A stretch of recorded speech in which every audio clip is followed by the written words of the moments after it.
And welcome to another day of the Galfond Challenge. Joining me today is Runchucks. I'm David Tuchman. Thank you for joining us.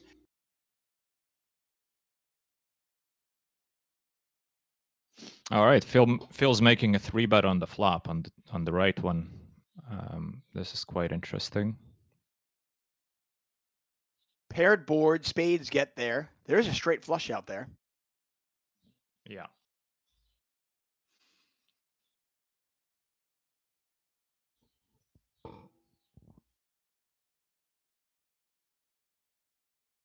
So that was a single raised pot pre-flop and then a 3-bet on the flop. Yeah, a 3-bet on the flop. Phil made a small size c-bet, like about 1/3 of the pot, which is pretty standard in this situation. And then Venny made a standard size check raise. We got a 5-figure pot on table one as well. Galfond raising 7,200 more over to Venny. Flush was already there. Board pairs on the river. Between the two tables, we've got 30,000 up for grabs. There's the call.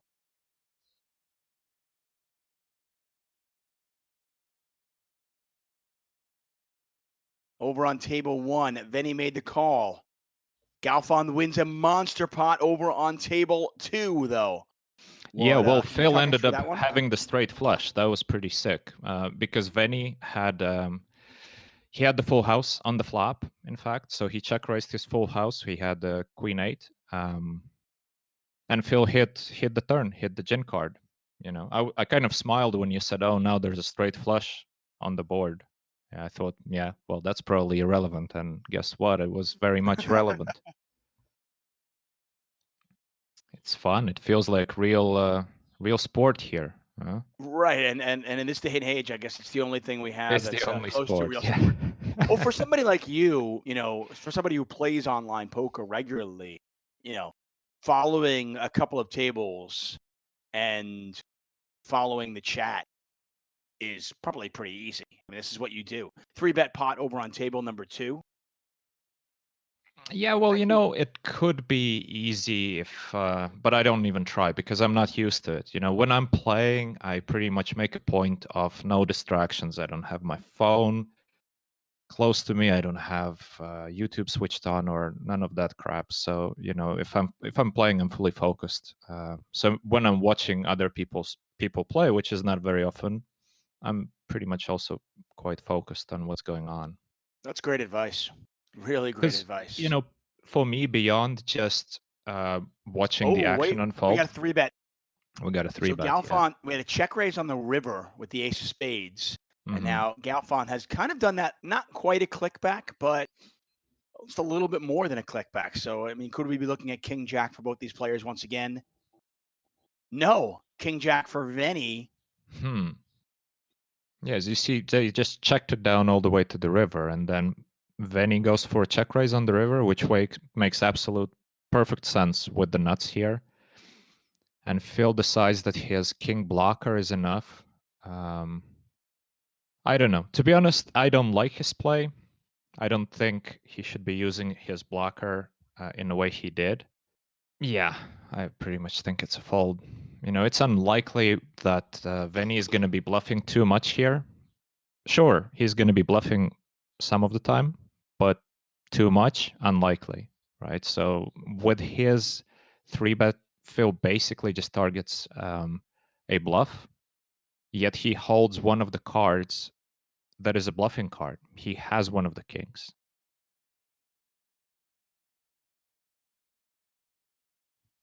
I didn't really follow and see how the pot got so big on the left table. So let's see it play out.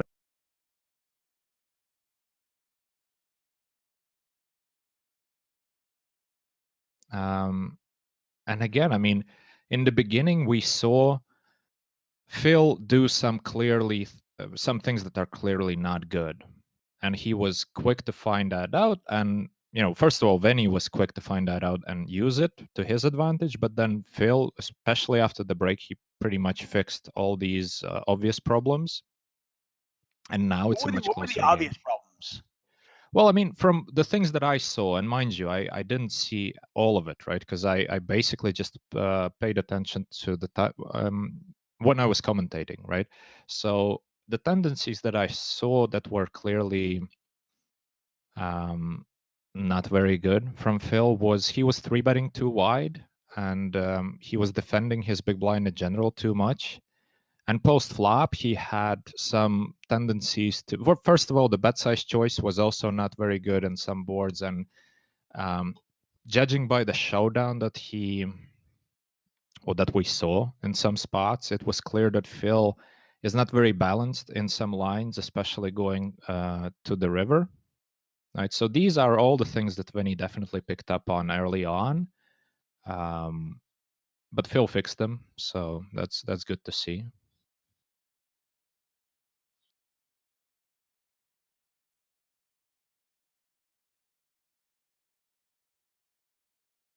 What's up indeed? We got a big pot brewing over on Milk and Cookies.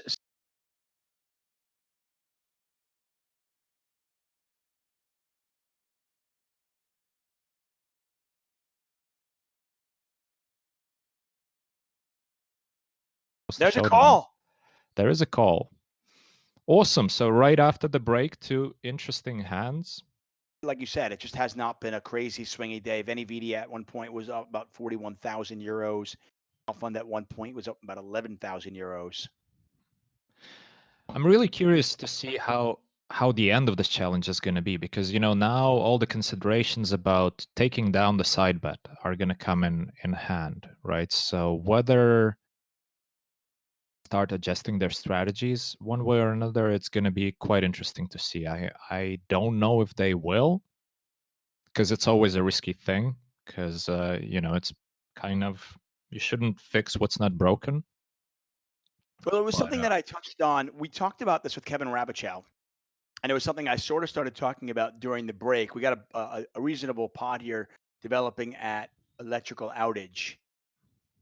Diamonds on the turn. Galfond betting 40 euros. There's a call. Pot now 18-3. How big will this pot get? Seven of hearts on the river. Action on Galfond. Slightly under one. Galfond is about 34,000, 16-4 to call. And meanwhile, on the left, we have a pretty big pot as well. Good catch. And very similar boards, by the way, although. Oh, yeah.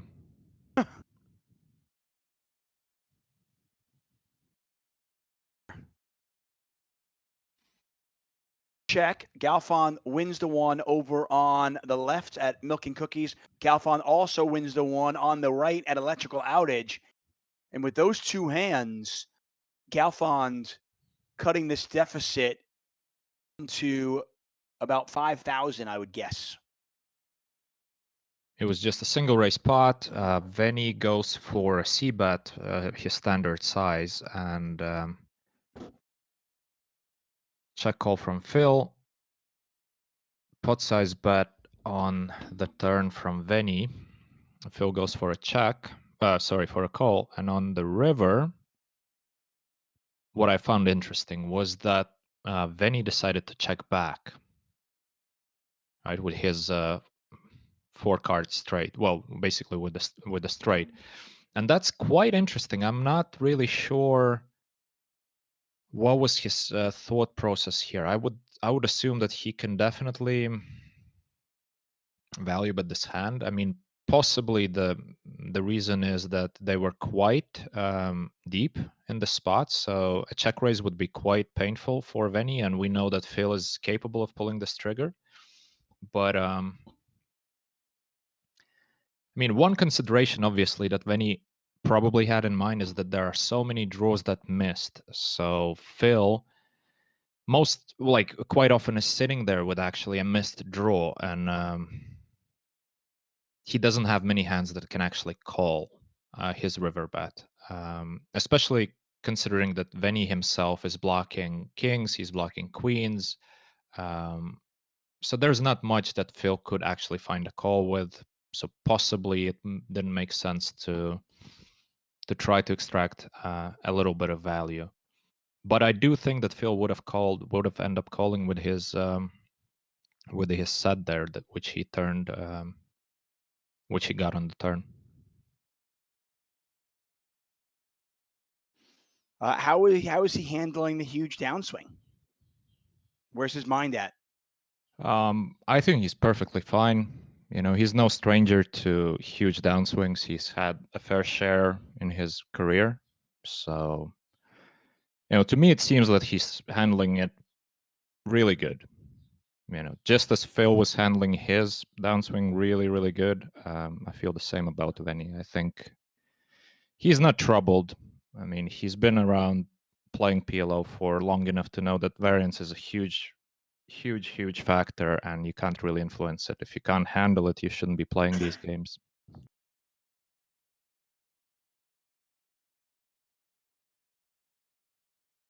Harding223 says, really good to hear Runchuck's analysis.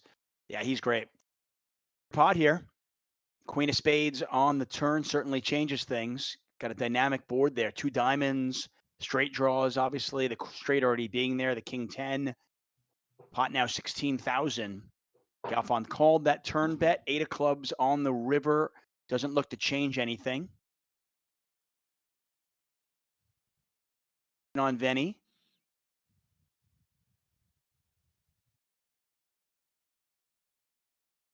Venny bets pot. 31,000 in there. There's the call. Wow.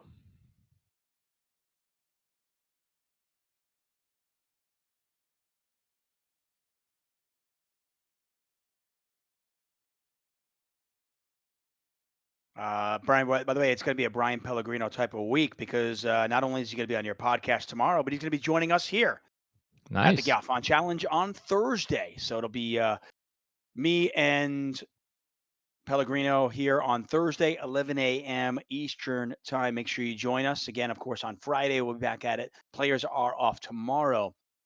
MP Adams says, Tuck, why did you wait so long with that knowledge bomb? Hey, man, I just can't give it away all in the beginning, right? You got to hold out some stuff so you guys stick with us throughout. 40K pot. Yeah, and Venny gets it.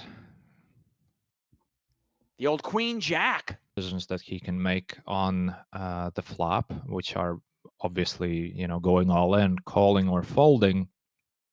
I think going all in is the optimal here with his specific hand. Like he doesn't really want to see turn cards. He doesn't really want to give the opportunity for the opponent to catch up. And you know, like basically there's no turn card that Phil is really happy to see. Right. So I mean, when So you're in a doing 3-bet all in. pot and your SPR is obviously a little bit lower, when you flop 2 pair like that, I guess it's just I'm all in 16532 says it best here. It's just a classic high variance PLO spot, right? Yeah, it's pretty much right, because you know on this board texture, Venny's gonna have to see bet quite frequently, and then Phil knows that for the most part, Venny is just stacking off when he see bets, just because of the composition of the board. And based on that, Phil just has to make a decision of either all in or fold. Calling doesn't really accomplish much here. There's Who's ready obviously for some? some hands that can call and would call, but Hold on a on, stop a specific second. board like this, 40,000 pot. Stop for a second there. We got a 40K pot here. It's all going in. I can't see Venny folding now, can he? He's already put 11.5 in there on the turn. Nope, there's the call. Spades get there. Wow. Galfond had 4-5. He had the straight, and Venividi with the flush draw. The spade hits the river, and a monster pot heads over to Venividi. 3-bet pot over at Electrical Outage.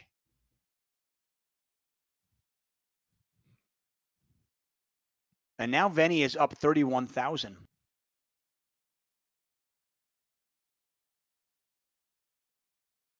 Yeah, and when I talked to Venny earlier today, he was basically, because I asked him like, how do you feel about all this downswing situation, he was like, I'm fine. I've been around long enough, and win or lose, this is not changing my life, which is exactly right. Like, it's not about the money for either one of them in the end of the day. Money is a nice bonus. It's great. Let's not fool ourselves. They're obviously in for money in many ways, but there's so much more than just the money in here for both of them.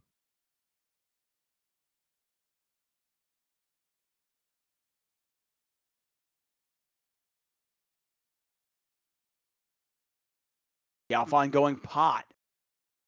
So Venny check called the flop.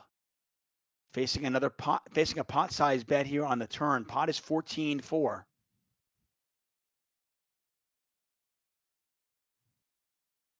There's the raise from Venny. There's the call. Top two for Venny. Galfond had a flush draw and a straight draw. He had a on double everything. gutter there. Double gutter and the flush draw, right? Mm-hmm. Yeah, double gutter, flush draw. I don't know exactly how he feels about that situation, but for me, my speculation would be that, hey, he's participating in something that is huge in poker. He's challenging himself in many ways, and this is an experience that is going to stay with him for a long time. Whatever happens in this challenge, this experience, I mean, the guy spent basically 2.5 or 3 months eventually battling against Phil Galfond in a public's eye. He had to handle the upswing, he had to handle the downswing. This experience is priceless. So we can't say it's all about the money. I mean, there's so much more.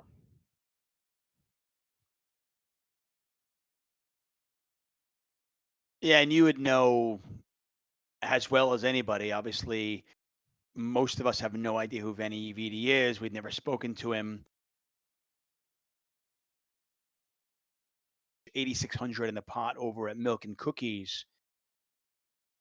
But, trying to figure out what somebody's motivation is, it could be monetary. It could just be a matter of I want to challenge myself. It could be a matter of this is fun. I love poker and I want to play against the best in the world. Or like you said, I want to be part of something that's big and fun and amazing. But it has to be a combination of all these things, right? It's You would assume. unlikely that he would just, I want to play against Phil Galfond. Oh, that's my big main pot here. Galfond motivation. had it. 6-4.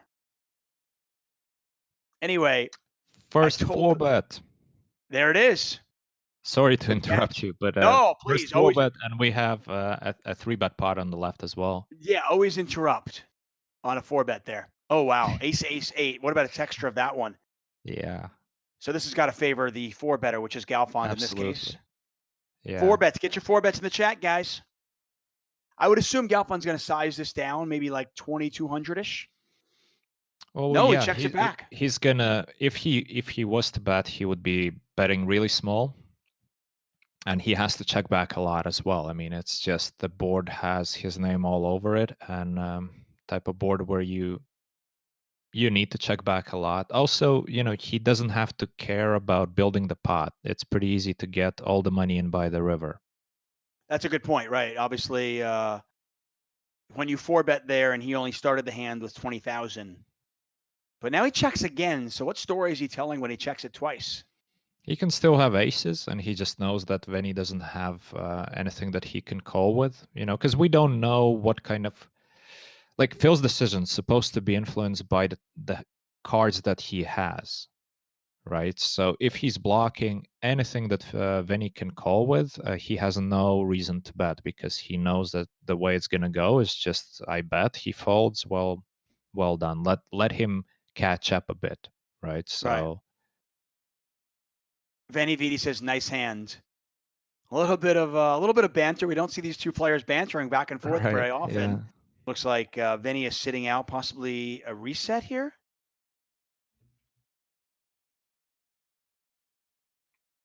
No, good game. No, good game. So Venny's calling it a day.